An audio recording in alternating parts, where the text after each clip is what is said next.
Hi guys, my name is Muhammad Ahmed. Today we are going to start video series on pharmacological treatment of gastrointestinal tract diseases. In these videos, we will discuss pharmacological treatment of peptic ulcer disease, gastroesophageal reflux disorder, vomiting, diarrhea, constipation, irritable bowel syndrome, and inflammatory bowel disorder. First of all, I will explain the pharmacological treatment of peptic ulcer disease. Peptic ulcer disease is disease of gastrointestinal tract in which ulcers are formed in stomach and in first part of small intestine, which is called as duodenum. There are many etiological factors of peptic ulcer disease. The main two etiological factors include Helicobacter pylori infection or long-term use of non-steroidal anti-inflammatory drug. The drugs or the agents that can be used in peptic ulcer disease include antimicrobial agents, which is also known as antibiotic, proton pump inhibitors, H2 blockers or antagonists, prostaglandin E1 analog, antacids, antimuscarinic agents, mucosal protective agents. If we talk about antimicrobial agents also known as antibiotics. Antibiotics or antimicrobial agents in peptic ulcer disease are used when peptic ulcer disease is caused by Helicobacter pylori infection. The antimicrobial agents that can be used in peptic ulcer disease include amoxicillin, clarithromycin, metronidazole, and tetracycline. At the end of this video, I will explain the regimens which can be used in peptic ulcer disease to eradicate the H. pylori infection. If we talk about proton pump inhibitors, they include omeprazole, esomeprazole, lansoprazole, pantoprazole, dexlansoprazole, and rabeprazole. If we talk about their mechanism of action, they actually inhibit the action of hydrogen potassium ATPase pump, which is also known as proton pump. In this picture you can see that this is gastric parietal cell, this is luminal surface of gastric parietal cell, and this is basal surface of gastric parietal cell. At the luminal surface of gastric parietal cell there is hydrogen potassium ATPase pump or proton pump that release the hydrogen ion in the lumen of the stomach in exchange with potassium ion. This pump is stimulated by high level of cyclic adenosine monophosphate and high level of calcium or inocytotropic triphosphate. Cyclic adenosine monophosphate, calcium, inocytotropic triphosphate increases in the gastric parietal cell by three stimuli. It is stimulated by G couple protein or GS protein. G couple protein and S protein further stimulated by muscarinic type 3 receptor, cytocholecystine kinase 8 receptor, and histamine type 2 receptor. At the basal surface of gastric parietal cell, there is vagus nerve that releases the acetylcholine. Acetylcholine has two functions. It acts on muscarinic type 3 receptor and stimulates the GQ protein, and it also stimulates the GRP, gastrin releasing peptide. Gastrin releasing peptide then further goes to gastrin cell, which is also known as G cell, and release and stimulate the release of gastrin. Gastrin further have two functions. It's act on CCK8 cholecystokinin 8 receptor and stimulate the GQ protein. Second function is to stimulate the endocrine like cell. From endocrine like cell, histamine is released, which specifically act on histamine type 2 receptor, which is also known as H2 receptor, and stimulate the GS protein. Then GS protein further increase the cyclic adenosine monophosphate. Then cyclic adenosine monophosphate stimulate the proton pump, which release the hydrogen ion in the lumen of the stomach in exchange with potassium ion. Proton pump inhibitors such as omeprazole, esomeprazole, lansoprazole, dexlansoprazole, rabeprazole, they irreversibly bind with proton pump, form covalent bond with it and inhibit its normal action. Its normal action is to release hydrogen in the lumen to decrease the pH for proper functioning of pepsin. When it binds with ATPase channel, it is unable to release hydrogen ion, which leads to increase in pH of gastric lumen. If we talk about pharmacokinetics of proton pump inhibitors, proton pump inhibitors are prodrugs. They are weak bases. They are absorbed efficiently in the alkaline medium of duodenum, and from duodenum they are transported to the gastric caniculi. Therefore, they are available in enteric coated form to prevent the degradation of proton pump inhibitors in the acidic environment or acidic medium of stomach. They are available in oral form.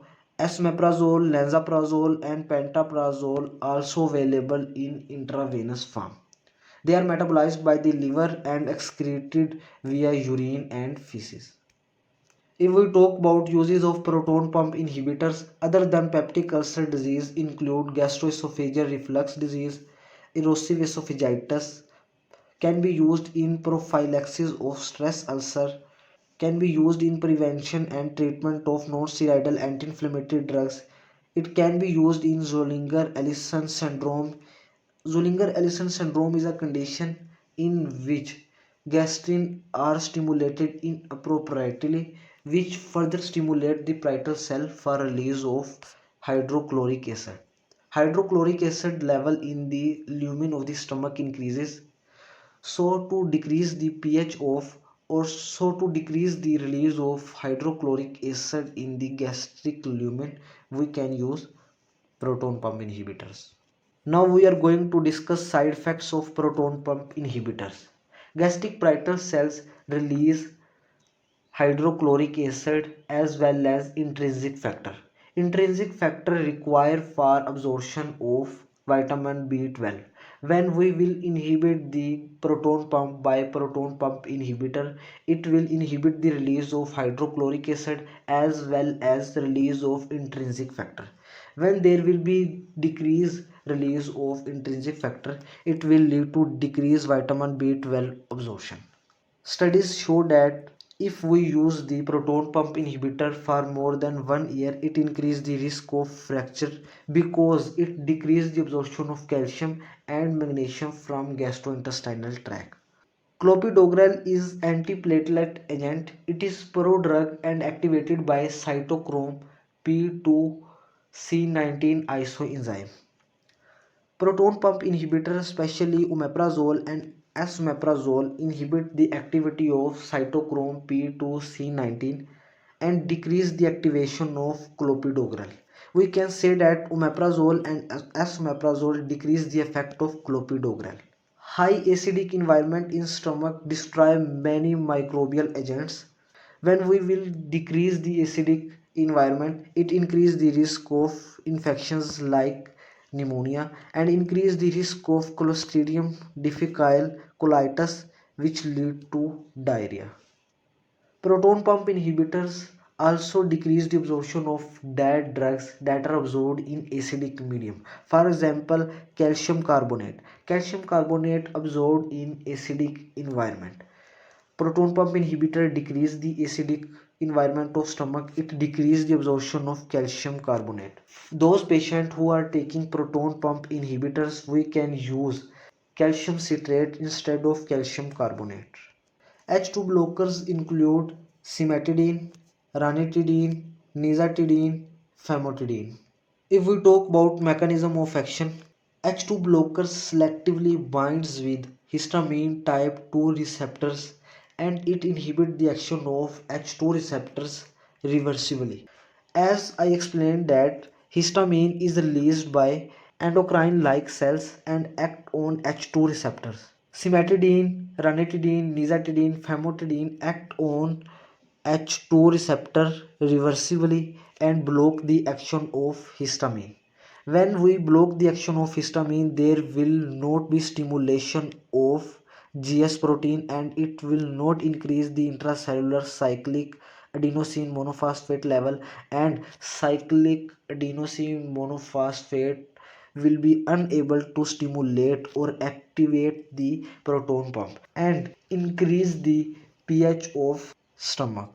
If we talk about uses of histamine type 2 receptor blockers or H2 blockers, it include peptic ulcer disease, gastroesophageal reflux disease, acute stress ulcers, and ulcers that are induced by non-steroidal anti-inflammatory drugs. If we talk about pharmacokinetics of H2 blockers, they are given orally except nizatidine. H2 blockers are available in intravenous form.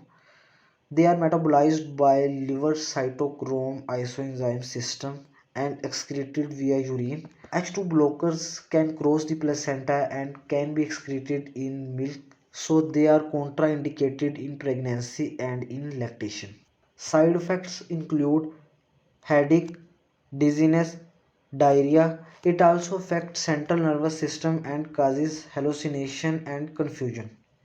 It increases the pH of stomach and decreases the absorption of weak acidic drugs that are well absorbed in acidic medium, such as ketoconazole. If we talk about side effects of cimetidine inhibits the cytochrome P450 isoenzyme system and increase the half-life of drugs that are metabolized by cytochrome P450 system.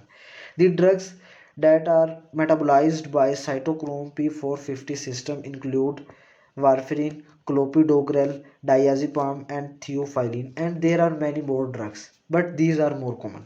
In proton pump inhibitors, we discussed that clopidogrel effect is reduced, but in H2 blockers, clopidogrel half-life is increased. Mean it's we have to reduce the dose of clopidogrel to prevent the toxicity of clopidogrel.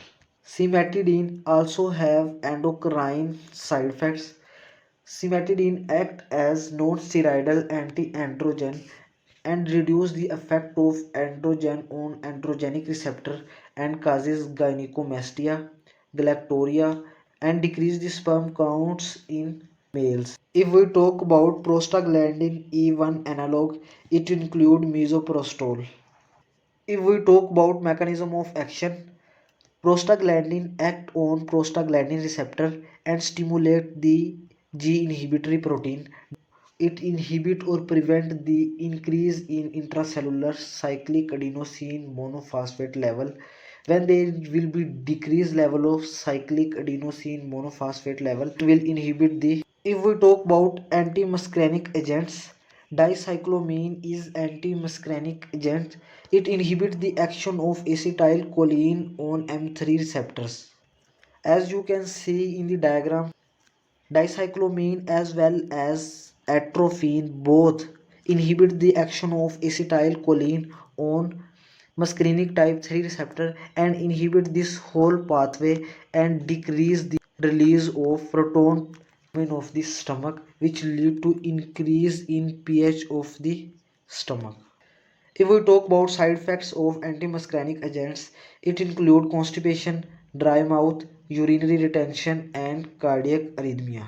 Due to these side effects, the use of antimuscarinic agent in peptic ulcer disease is limited.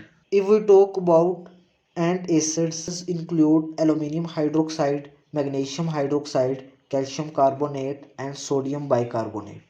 If we talk about mechanism of action, antacids are weak bases interact with acid that is produced in the lumen of the stomach and result into formation of salt and water. We can say that antacid neutralize the acid that is produced in our stomach. If we talk about uses of antacids, we can use in peptic ulcer disease, we can use in gastroesophageal reflux disease and heartburn. Calcium carbonate can be used as calcium supplements. It is advised to take antacid before meal to increase their effectiveness. If we talk about side effects, aluminium hydroxide can cause constipation, magnesium hydroxide can cause diarrhea, calcium carbonate contain high level of calcium and it may lead to hypercalcemia. Sodium bicarbonate contains sodium, it can exacerbate the hypertension and it may lead to systemic alkalosis. In renal failure, aluminium, magnesium, calcium, sodium ions may accumulate and worsen the symptoms of renal failure. Mucosal protective agents, also known as cytoprotective agents. Mucosal protective agents include bismuth salicylate and sucralfate. If we talk about mechanism of action, bismuth salicylate interact with glycoprotein in the necrotic mucosal part or in necrotic mucosal tissue and form cover that prevent penetration of hydrochloric acid and prevent the action of pepsin and protect from further damage and allowed to heal. The side effect of bismuth salicylate is discoloration of tongue. If we talk about sucralfate is a complex of aluminium hydroxide and sucralfated sucrose. It binds with positive charge protein of mucosa and form gel. This gel prevents penetration of HCl and degradation of mucosal proteins by pepsin. It also stimulates prostaglandin secretion and decrease HCl production. Sucralfate is used for treatment of duodenal ulcer. Sucralfate requires acidic environment for its absorption. Therefore, it is advised not to use sucralfate with proton pump inhibitors, H2 blockers and antacids. If we talk about drug regimen in peptic ulcer disease, there are two regimens. First regimen is a regimen in which four agents are used. That's why it is also known as quadruple therapy. Quadruple therapy is first line treatment option in peptic ulcer disease due to Helicobacter pylori infection. Quadruple therapy include amoxicillin, tetracycline and bismuth salicylate. We can use metronidazole if patient has history of amoxicillin sensitivity. In second regimen, we will use three agents and that's why it is called triple therapy. In this regimen, we will use proton pump inhibitors, amoxicillin and clarithromycin. If patient have history of amoxicillin sensitivity, we can use metronidazole instead of amoxicillin. Thanks for watching this video.